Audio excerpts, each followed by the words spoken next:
Movie की शुरुआत में देखते हैं, जहां हमें वर्ल्ड वॉर 2 का वक्त दिखाया जाता है। वहीं कुछ ऑफिसर आते हैं और सभी को बताते हैं कि आज शाम 5 बजे सब रेडियो सुनना, गवर्नमेंट यूके और फ्रांस के खिलाफ जंग का ऐलान करेगी। वहीं रेनाटो नाम के एक लड़के को देखते हैं जो साइकिल से अपने दोस्तों के पास पहुंचता है। उसके दोस्त कहते हैं, बैठ जाओ, मलीना आ रही है। मलीना उस शहर की सबसे खूबसूरत औरत होती है। वह शादीशुदा होती है, उसका पति वॉर में गया होता है। रेनाटो को मलीना पहली नजर में ही पसंद आ जाती है। मलीना के पिता एक टीचर होते हैं। रेनाटो उन्हीं के क्लास में पढ़ रहा होता है। रेनाटो का ध्यान अब पढ़ाई में न रहकर हमेशा मलीना के बारे में सोचता रहता है। रेनाटो कई बार मलीना के घर के आसपास चक्कर लगाने लगता है। वहीं रेनाटो अब अपने पिता का पैंट लेकर टेलर के पास जाता है और अपने नाप का पैंट बनवा लेता है ताकि वह मलीना की नजर में बड़ा दिख सके। वहीं जब उसके पिता को ये पता चलता है तो उसको खूब ढोते हैं, लेकिन रेनाटो को ये सब से कोई फर्क नहीं पड़ता क्योंकि वह अब दीवाना आशिक बन चुका होता है। रेनाटो रात को फिर एक बार मलीना के घर जाता है और उसके कमरे वाले दीवार में होल करता है और उसे देखता है। मलीना अपने पति की फोटो लेकर एक गाने पर डांस कर रही होती है। रेनाटो अगले दिन दुकान पर जाकर उस कैसेट को ले आता है और उसे बड़े ध्यान से सुनता है। अगले दिन जब मलीना कहीं जा रही होती है तब सभी मर्द उसे ही देख रहे होते हैं और सभी औरतें उसकी बुराई कर रही होती हैं कि उसका किसी और के साथ चक्कर चल रहा है। रेनाटो मलीना का पीछा करता है। वह देखता है कि मलीना अपने पिता के घर जाती थी उनकी सेवा करने। कुछ दिनों बाद वहां पर सरकारी ऑफिसर आते हैं और बताते हैं कि जंग में हमारे कई सैनिक शहीद हो गए हैं, उनमें से एक मलीना का पति भी है। ये बात सुनकर वहां खड़े सभी मर्द खुश हो जाते हैं। ये देखकर रेनाटो को बहुत गुस्सा आता है, लेकिन वह कुछ नहीं कर सकता था। वहीं रेनाटो चर्च जाता है और ईश्वर से मलीना की रक्षा करने के लिए प्रार्थना करता है। इसके बाद रेनाटो मलीना के घर जाता है और उसके कपड़े चोरी करके घर आ जाता है ताकि उसके कपड़ों के जरिए उसे याद कर सके।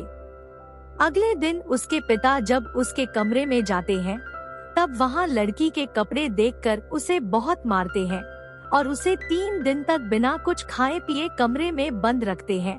उसके बाद उसकी तबीयत काफी खराब हो जाती है। डॉक्टर आता है और उसके पिता को कहता है कि ये ठीक है, बस इसे खुली हवा में आने जाने दो। इसके कुछ दिन बाद देखते हैं जहां रेनाटो मलीना के पिता के पास होता है। उसी समय वहां पर मलीना के पिता को एक लेटर आता है।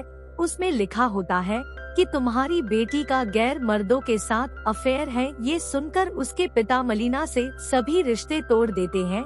उसी रात रेनाटो मलीना के घर जाता है और वो चुपके देखता है कि मलीना के साथ लेफ्टिनेंट है और उन दोनों का अफेयर चल रहा है।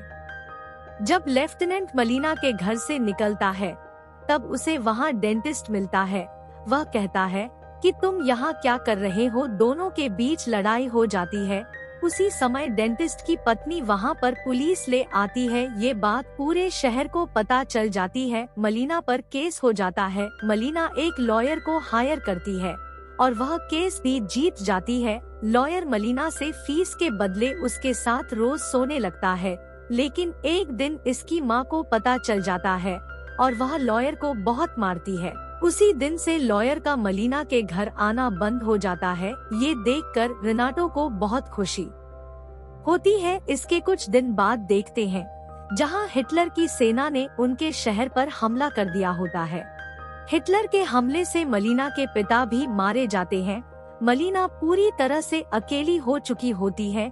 उसके पास न ही पैसे होते हैं और न ही उसे कोई काम दे रहा होता है। मलीना रात को अपने बाल काट कर उन्हें कलर कर देती है। इसका मतलब वो अब अपना जिस्म बेचेगी। उसे मजबूरन अब ये काम करना पड़ेगा। अगले दिन मलीना एक कैफे के पास जाकर बैठ जाती है और एक सिगरेट अपने मुंह में रखती है। वहाँ बैठे सभी लोग उसके सिगरेट को अपने लाइटर और माचिस से जलाने लगते हैं। उन लोगों को पता चल जाता है कि मलीना अब कौन सा काम करने वाली है। ये देखकर सभी को बहुत खुशी होती है। क्योंकि उन्हें अब पैसों के बदले उसका जिस्म मिल जाएगा। उस शहर में बस एक रेनाटो ही होता है, जिसे ये देखकर बहुत दुख होता है। वहीं कुछ समय बाद उस शहर पर पूरी तरह से जर्मनी का कब्जा हो जाता है। मलीना एक जर्मन सैनिक के साथ वहां से चली जाती है। ये देखकर रेनाटो बेहोश हो जाता है। उसके घर वालों को लगता है कि उसके ऊपर भूत का साया है, लेकिन उसके पिता समझ जाते हैं कि उसे क्या हुआ है। अगले दिन रेनाटो के पिता उसे एक खूबसूरत लड़की के पास ले जाते हैं। रेनाटो को वो लड़की में मलीना दिखती है। रेनाटो रात भर उसके साथ सोता है। अगली सुबह वो एकदम ठीक हो जाता है। कुछ समय बाद अमेरिकी सेना आ जाती है और जर्मनी सेना भाग जाती है और ये जंग अब खत्म हो चुकी होती है। इसके बाद वहाँ की सारी औरतें मलीना को पकड़कर बीच चौराहे पर लाती हैं। उसके बाल काटकर उसे बहुत बुरी तरह से मारती है। मलीना को शहर छोड़कर जाना पड़ता है।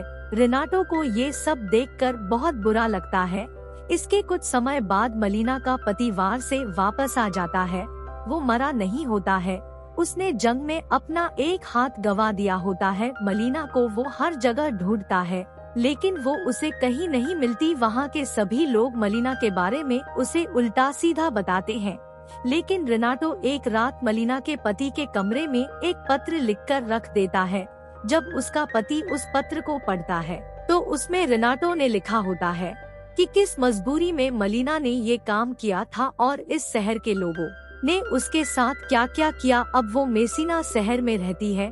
उसका पति भी मेसिना शहर चला जाता है। इसके एक साल बाद मलीना और उसका पति एक साथ फिर उस शहर में आते हैं। ये देखकर सब हैरान हो जाते हैं। वहीं रेनाटो भी होता है। मलीना को देखकर उसे बहुत खुशी होती है। वो भी अब एक लड़की को डेट कर रहा होता है। जब मलीना मार्केट जाती है तब सब उसे इज्जतबरी नजरों से देखते हैं, क्योंकि उसका पति अब उसके साथ है। जब मलीना जा रही होती है तब उसका सामान थैले से गिर जाता है। उसी समय रेनाटो आकर उसकी मदद करता है। मलीना उसे थैंक्स कहती है। रेनाटो पहली बार उसके इतने करीब आकर बात की होती है। जब मलीना वहाँ से जा रही होती है तब रेनाटो उसे गुड लक विश करता है। मलीना उसे एक हल्की सी मुस्कान देती है।